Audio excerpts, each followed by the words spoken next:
Independent National Electoral Commission says the current democracy in Nigeria is being threatened by the predominance of money politics. INEC Chairman Professor Mahmood Yakubu said at a colloquium on emerging issues that will shape the 2023 elections in Nigeria, organized by the Center for Democracy and Development in collaboration with Open Society Initiative for West Africa in Abuja. Well, the chairman said that there were 3 critical challenges to be overcome in the conduct of next year's election, namely insecurity, fake news, and money politics. Bajide, you know, this issue of money politics is becoming a norm in our elections of today. But what do you make of these concerns? Are we ready to deal with this issue even as we prepare for next year's elections? You know, he said something that makes me really worried, that politicians are mopping up PVCs. And when politicians are doing this, you can guess why they are doing it. They're investing so much money buying off people's PVCs. They want to rig the election. In some places where you know that you are not strong, if you mop up as many PVCs as possible in that area, you stand a chance of reducing the votes that can come from your opponent. Then again, we have seen that Beavers, from the Osun election, we have seen that Beavers is not perfect.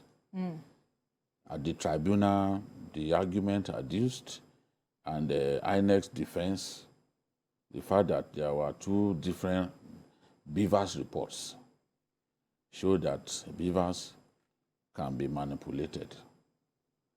So it's not impossible for people to mop up PVCs and then give those PVCs to their own people. It's human beings, and in some cases, people can be compromised that will do the authentication. If there's a 3-way authentication, a person compromised can stop at 1, which could let me give an example that, okay, in this polling unit, because the PVCs are configured to work in particular polling stations. Right. But it is possible for a compromised electoral officer to allow someone who is not the owner of the PVC to vote just because it is already authenticated that that PVC is for that polling station or that polling unit. So that's one. Because politicians are not fools. By the time they are mopping up this, they know what they are doing.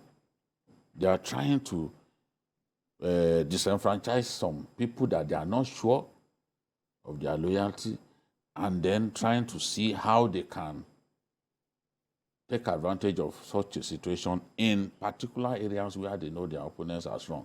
Sometimes they go and cause violence in an opponent's area, knowing that what the INEC rule book says is that once violence is recorded in an area, you cannot return votes in that area. You have to cancel the election there. Many people have suffered as a result of that, many candidates.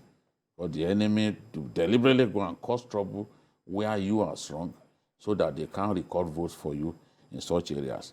There are all kinds of things that politicians are doing, including the fake news that he talked about. Fake news and bad language.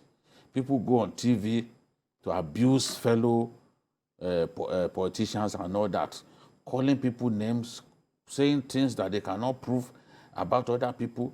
In this season, it has made the electoral season a very toxic one. And if people are being attacked even before election day, what will happen on election day? You know? Let me hold your thoughts on that. I understand we have to take this commercial break. Apologies. But we'll return with more discussions on this very issue. Stay with us.